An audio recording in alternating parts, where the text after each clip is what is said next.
To this day, there have been 45 dissimilar men who held the office of President of the United States, each of them bringing different qualities, leadership styles, and visions regarding the fate of the country. Among some presidents, very few have stood out in memory, those who shone as trailblazers, accomplishing different feats and goals during their time in office. However, others have been overshadowed with scandals and even impeachment. Although much of history comprises well-documented achievements, the bad and the good, this list turns to lesser-known presidential facts about those who have made their marks on history in other ways. From the only president to attain the rank of Eagle Scout, to the only president buried under a foreign flag, to the only president whose first language wasn't English. Such presidents stand out and still remain not only the first, but the only presidents to bear such distinct titles in the nation's highest office. Number 5. Abraham Lincoln. Whenever one speaks of Abraham Lincoln, 16th President of the United States, he conjures up a lot of things: leadership through the tumultuous Civil War, the abolishment of enslaved people in the United States, and untimely death by John Wilkes Booth.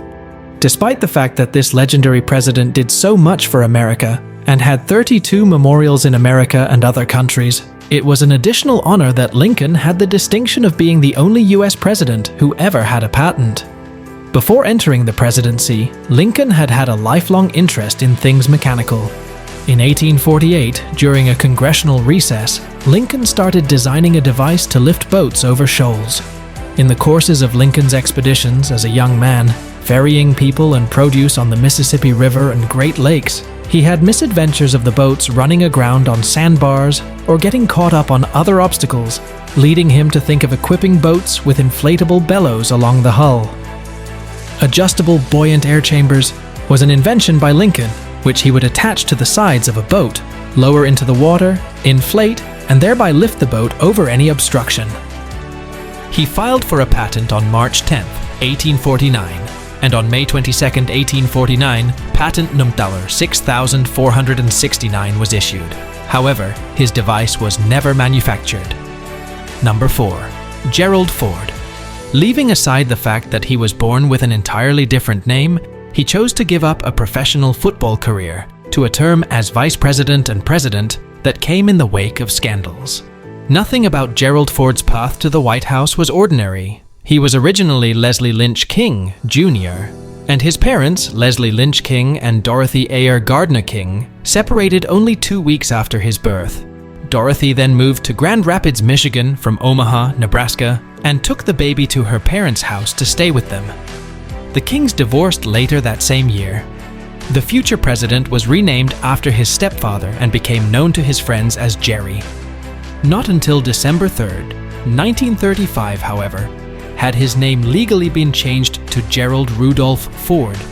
Jr. Ford went on to attend the University of Michigan at Ann Arbor from 1931 to 1935. And though he was an exceedingly talented football player, Ford decided the legal profession was preferable to a career in professional football. Ford majored in economics and political science, and in June 1935, he graduated with a BA. After that, Ford attended Yale University, serving as an assistant football and boxing coach with a fellowship enabling him to follow the law degree course until he graduated in 1941. In 1948, Ford won his first elective office as a Republican congressman from Michigan and served in Congress for 25 years. However, following the resignation of Richard Nixon's vice president, Spiro T. Agnew, President Nixon named Ford as the first appointed vice president to take office. After what was probably the most comprehensive background investigation in FBI history, Ford was sworn in as vice president on December 6, 1973. Just 9 months into his vice presidency, Ford's time, 3 articles of impeachment passed through the House Judiciary Committee due to Nixon's involvement in the Watergate scandal. Nixon resigned effective August 9, 1974, and on the same day, Ford took the oath of office and became president, which made him the only unelected president and vice president of the nation. Ford also obtained another achievement, the only US president to have attained the rank of Eagle Scout, which is the highest attainable rank in the Boy Scouts. After Ford's death on December 26, 2006, his remains were taken at some period later to the Gerald R. Ford Museum for public viewing on January 2, 2007.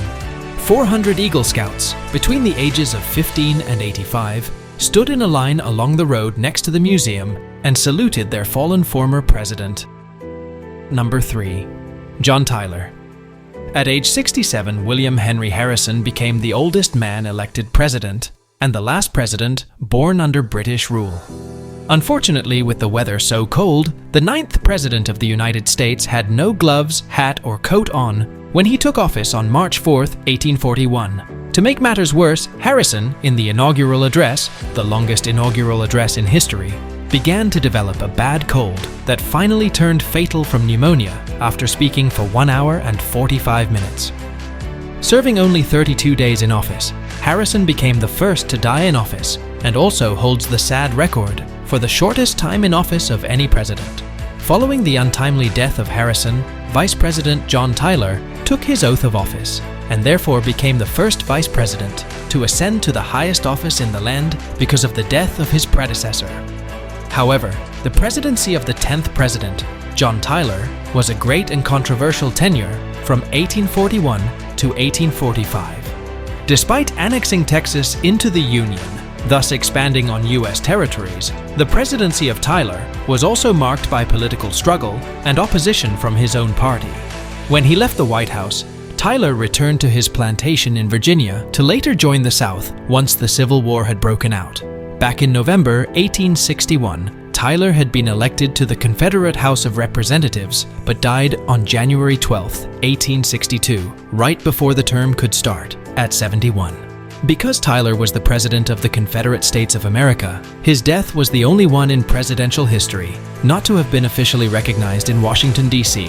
Furthermore, there was no official proclamation from Lincoln for a period of official mourning, and his coffin was covered with a Confederate flag, making him the only president to be buried under a foreign flag. Number 2. Barack Obama. Sworn into office on the same Bible that Abraham Lincoln used during his inauguration in 1861, Barack Obama brought 1.8 million people to the National Mall in Washington, D.C. on January 20, 2009, to witness his induction as the first African-American president of the nation. It was one of those rare moments of great consequence in American history. But in addition to this historic first, the 44th president was also the first commander-in-chief born outside the contiguous 48 states. His parents, Barack Obama, Sr. and Stanley Ann Dunham, met in a Russian class in 1960 while both students at the University of Hawaii at Manoa. The two married on the 2nd of February 1961, and Barack II was born 6 months later, on August 4, 1961, in Honolulu, Hawaii. Though Barack Sr. later left to pursue a doctorate degree and to study at Harvard University, the couple later divorced in March 1964 when Obama was 2 years old. Obama's mother went on to marry a man, Lolo Soetoro, from Indonesia in 1965. A year later, the family moved to Jakarta, and Obama spent his early childhood in that place. However, several events in Indonesia left Obama's mother afraid for not only his safety, but also his education. And so, in 1971, at the age of 10, he was sent back to Hawaii to stay with his maternal grandparents. Number 1. George W. Bush. George W. Bush was the 43rd President of the United States, serving from 2001 to 2009. Born on July 6, 1946 in New Haven, Connecticut, he was the firstborn son to George H.W. Bush, the 41st President, and Barbara Bush. Raised in Texas, Bush graduated from Yale University in 1968 and then earned an MBA from Harvard Business School in 1975, becoming the first U.S. president with an MBA.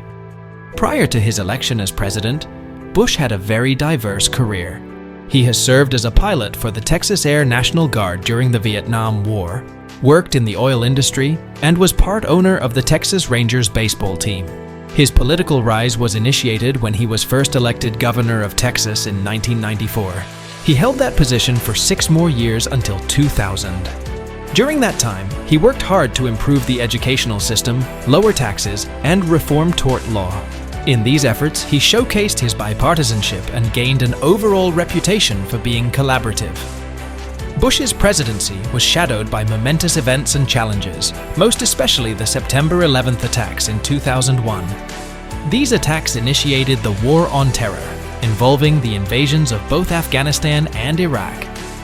His domestic policies included massive tax cuts and education reform under the No Child Left Behind Act, and the controversy over how Hurricane Katrina's aftereffects were handled. George W. Bush is not the first US president who had a family member also serve as president. His father, George H.W. Bush, served from 1989 to 1993. Another case is John Quincy Adams, the sixth president, whose father was John Adams, the second president. In addition, Franklin D. Roosevelt, 32nd president, and Theodore Roosevelt, 26th president, were fifth cousins. But their family relationship did not stop there, as it included by blood and by marriage. FDR was married to Eleanor Roosevelt, who happened to be Theodore Roosevelt's niece. This meant Theodore Roosevelt was an uncle by marriage, at the same time a distant cousin to Franklin D. Roosevelt. What makes George W. Bush a first except the mentioned above MBA? If you have ever watched The Today Show with Hoda and Jenna, you must have met its co-anchor, Jenna Bush Hager. She and her fraternal sister, Barbara Pierce Bush, are the daughters of former US President George W. Bush and First Lady Laura Bush. What makes these two first children special is the family uniqueness. George W. Bush happens to be the only president to have had twins. Thanks for coming along on this adventure with US Peaks. If you like the content, smash that like button, share it with your friends, and hit that subscribe button. Tap the notification bell so that you never miss our next adventure. We'd love to hear from you. Drop your thoughts and ideas down in the comments below.